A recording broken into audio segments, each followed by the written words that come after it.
आज आपण बघणार आहोत अशी एक कथा ज्या घटनेने पूर्ण मध्य प्रदेशला धक्का बसला. तिथली लोक बोलायला लागली, हे कसं होऊ शकतं. 29 जून 2019 भोपाल जेलमध्ये असणारा कैदी, त्याला अचानक 14 दिवसासाठी बेल मिळाली आणि त्यानंतर तो बाहेर पडला. आणि 14 दिवस उलटून गेल्यानंतरही तो पुन्हा जेलमध्ये आला नाही. त्यानंतर लोकल पोलिसांनी जेलमध्ये फोन करून सांगितलं की तुमचा कैदी याने आत्महत्या केली आहे.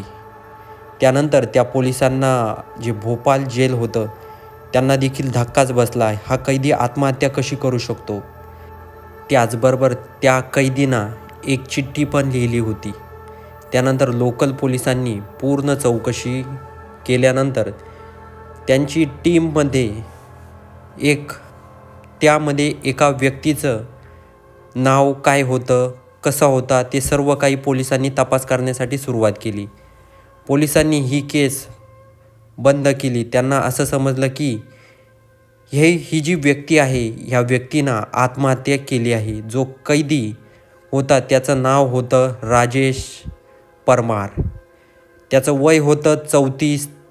तो मध्य प्रदेशच्या भोपाल एरियामध्ये एका चाळीत राहत होता. त्याला एका खुनाच्या केसमध्ये जन्मठेप झाली होती. त्यानंतर 2016 मध्ये त्याला जन्मठेप कोर्टाकडून सुनावण्यात आली. त्याच दरम्यान राजेशच्या वडिलाचा मृत्यू झाला. त्याच कारणाने राजेशला 14 दिवसाची बेल मिळाली. 17 जून त्याला बेल मिळाली आणि 29 जूनला त्याला पुन्हा हजर राहायचं होतं. 29 जूनला पोलिसांनी फोन केला आणि राजेशच्या घरातला आग लागली होती असं पोलिसांना समजलं आणि राजेशचं घर पूर्ण जळत होतं. पोलिसांनी त्या घरातील पूर्ण आग विझवली आणि आग विझवल्यानंतर त्यांना त्या घरामध्ये एक बॉडी सापडली. त्यानंतर पोलिसांनी त्या बॉडीला हॉस्पिटलमध्ये नेलं आणि डॉक्टरांनी पण त्यांना मृत घोषित केलं. त्यानंतर पोलिसांनी आणि घरच्यांनी पूर्ण तपास केला. त्याच्या घरी कुणीही नव्हतं. त्यानंतर त्यांनी बघितलं तर त्या घरामध्ये एक त्यांना चिठ्ठी सापडली. त्या चिठ्ठीमध्ये राजेशच्या असं लिहिलं होतं, मला आता जगण्याची इच्छा नाही आहे. माझ्या घरातून कुणीही जिवंत नाही, त्यामुळे माझी आता जगण्याची इच्छा संपलेली आहे. असं त्यांनी चिठ्ठीमध्ये लिहिलं होतं की माझ्या मृत्यूला मी स्वतः जबाबदार आहे. त्यानंतर पोलिसांनी त्या बॉडीची तपासणी केली. सर्व काही नॉर्मल आल्यानंतर पोलिसांनी कळलं की राजेशची जी बॉडी आहे, त्यानंतर ही राजेशचीच बॉडी आहे. पोलिसांनी हे भोपाळ जेलमध्ये कळवलं आणि या फाईलला बंद करण्यात आलं आणि त्याची बॉडी त्याच्या नातेवाईकांकडे देऊन टाकली. त्यानंतर त्याचा अंतिम संस्कार करून टाकला आणि ही केस बंद झाली. आणि 24 तासानंतर एक असा सत्य समोर आलं आणि ASP पटेल असतात, ते पोस्टमॉर्टम रिपोर्ट बघतात आणि त्या पोस्टमॉर्टम रिपोर्टमध्ये त्यांना समजतं की राजेशचा मृत्यू हा गळा दाबून झालेला आहे. त्यानंतर पोलिसांना तपासायला सुरुवात केली आणि त्यांनी राजेशची काढलेली फोटो बघितले. त्या फोटोमध्ये त्याचा शरीराचा काही भाग जळालेला होता, पण हातपाय व्यवस्थित होते.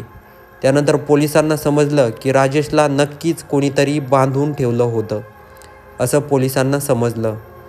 त्यानंतर त्यांनी आसपास चौकशीला सुरुवात केली. त्यानंतर काही लोकांनी सांगितलं की काही दिवसापूर्वी राजेशसोबत 2-3 व्यक्ती होते. त्यानंतर पोलिसांना पक्की खात्री पटली की राजेशला जर आत्महत्याच करायची होती तर तो स्वतःच्या हाताने कसा स्वतःचा गळा दाबू शकतो.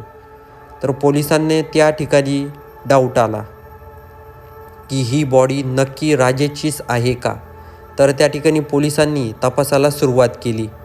त्यांनी राजेशचा मोबाईल ट्रेस करायला सुरुवात केली आणि त्यानंतर तो फोन भोपाळमध्येच त्यांना लोकेशन दाखवत होता. पण तो फोन बंद होता. पोलिसांनी तेव्हा चौकशी केली, हा फोन कोणाचा आहे. त्यानंतर निहाल नावाच्या व्यक्तीचा हा फोन आहे असं पोलिसांना समजलं. त्यानंतर पोलिसांनी ते लोकल पोलिसांना त्या घरामध्ये कोण राहतं कसं पोलिसांना समजलं की निहाल राजेशच्या घरामध्ये भाडेकरू म्हणून राहत होता. त्यानंतर निहालचा मोबाईल पोलिसांना ट्रेस करायला सुरुवात केली आणि त्यानंतर पोलिसांना निहालला लोकेशन गुजरातमध्ये सापडलं आणि पोलिसांनी निहालला त्या ठिकाणी अटक केली. त्यानंतर पोलिसांनी निहालला विचारपूस केली. त्यानंतर निहालनी असं काही सांगितलं की पोलिसांना त्या गोष्टीवर विश्वास बसेना. निहाल सांगायला लागला की मी राजेशच्या सोबत खूप दिवस बोललो आणि भेटलो पण. त्यानंतर निहालनी पोलिसांना सांगितलं की राजेशनी मला या प्लॅनमध्ये सामील केलं. प्लॅन असा होता की जे बेल राजेशला मिळाली आहे 14 दिवसाची ती भेटली होती, ती शेवटची बेल होती. त्यामुळे राजेशला ही संधी सोडायची नव्हती आणि याच संधीचं सोनं राजेशनी केलं. त्यांनी आपल्या प्लॅनमध्ये निहालला पण घेतलं आणि आधी आपल्या आईला त्या घरापासून लांब पाठवलं. त्यानंतर त्यांनी एक डेड बॉडी त्या ठिकाणी आणली आणि त्या निहालला 1 लाख रुपयाची लालूच दाखवली.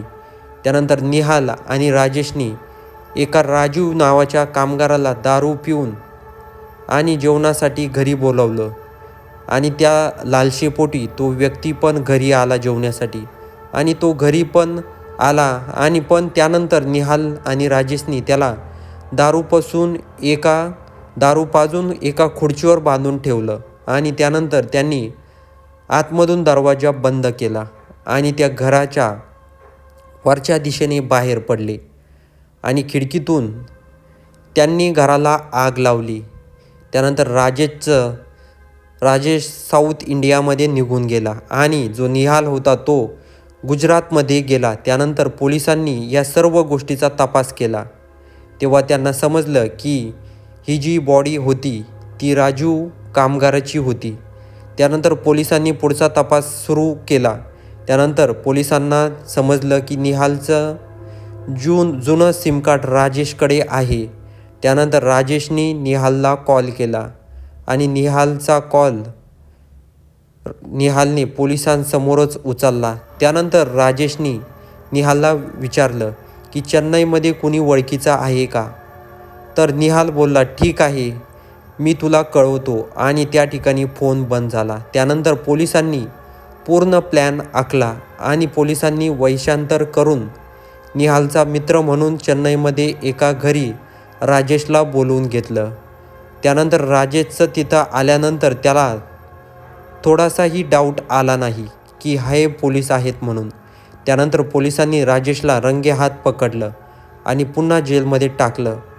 तर अशा पद्धतीनं SP पटेल यांनी पत्रकाराशी बोलताना म्हटलं, राजेशनी फक्त पोलिसांच्या डोळ्यामध्ये धूळ फेकायचं काम केलं आणि त्या ठिकाणी राजेशला सर्वांनी अटक केली. तर प्रेक्षक मित्र हो, त्या ठिकाणी जो राजेश होता त्या व्यक्तीला पुन्हा एकदा सजा सुनावण्यात आली आणि पुन्हा एकदा कोठडी टाकण्यात आलं. जर प्रेक्षक मित्र हो तुम्हाला व्हिडिओ आवडला असेल आणि तुमचे काही प्रश्न असतील तर कमेंटमध्ये नक्की कळवा आणि चॅनलवर नवीन असाल तर चॅनलला सबस्क्राईब करायला विसरू नका. आपण या चॅनलच्या माध्यमातून वेगवेगळ्या कथा ज्या पूर्णपणे खऱ्या आहेत त्या सांगत असतो, त्यामुळे चॅनलला नक्की सबस्क्राईब करा.